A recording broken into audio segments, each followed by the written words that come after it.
Hello student, आज के इस लेक्चर में हम लोग पढ़ेंगे वेरिएबल्स के बारे में कि जावा में हमारे वेरिएबल्स क्या होते हैं। तो किसी भी प्रोग्रामिंग लैंग्वेज में आपके जो वेरिएबल होते हैं वो कंप्यूटर मेमोरी का वो स्थान होते हैं जहाँ पर हम प्रोग्रामिंग के दौरान जो वैल्यूज़ यूज़ करते हैं, ठीक है, उनको टेम्परेरी रूप से रखा जाता है।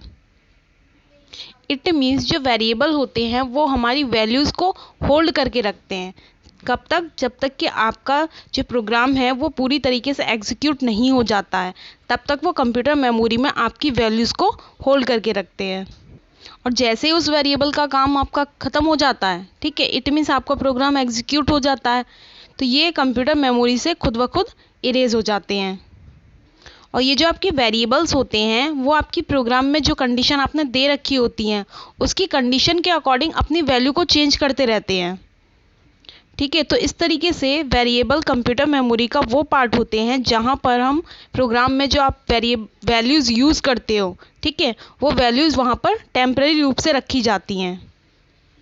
तो जब भी हम अपने प्रोग्राम में कोई वेरिएबल बनाते हैं तो सबसे पहले हमें अपने वेरिएबल को डिक्लेयर करना पड़ता है, मीन्स उसका डिक्लेरेशन देना पड़ता है। कंपाइलर को ये बताना पड़ता है कि इस नाम का वेरिएबल हम अपने प्रोग्राम में कहीं यूज़ करने वाले हैं।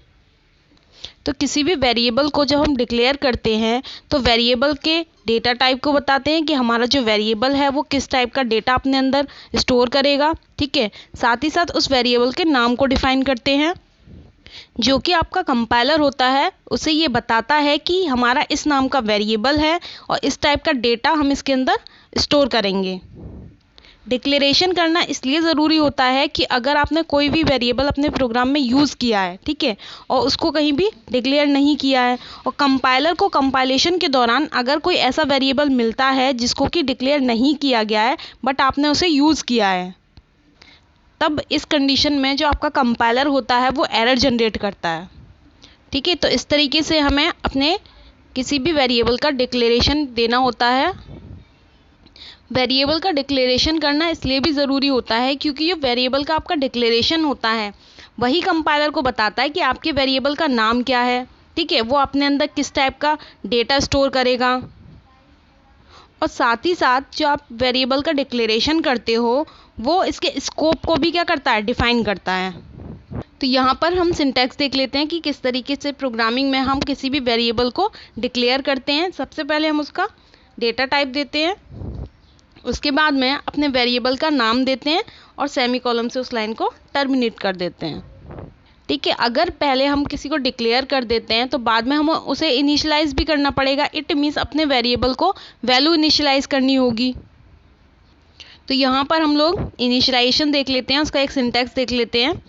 इनिशियलाइजेशन का जो आपका सिंटैक्स होता है वो आपका variable name is equals to का यूज़ हम किसी भी वेरिएबल को वैल्यू इनिशियलाइज करने के लिए करते हैं एंड देन उसकी वैल्यू, ठीक है। तो इस तरीके से हम इनिशियलाइजेशन करते हैं किसी भी वेरिएबल का।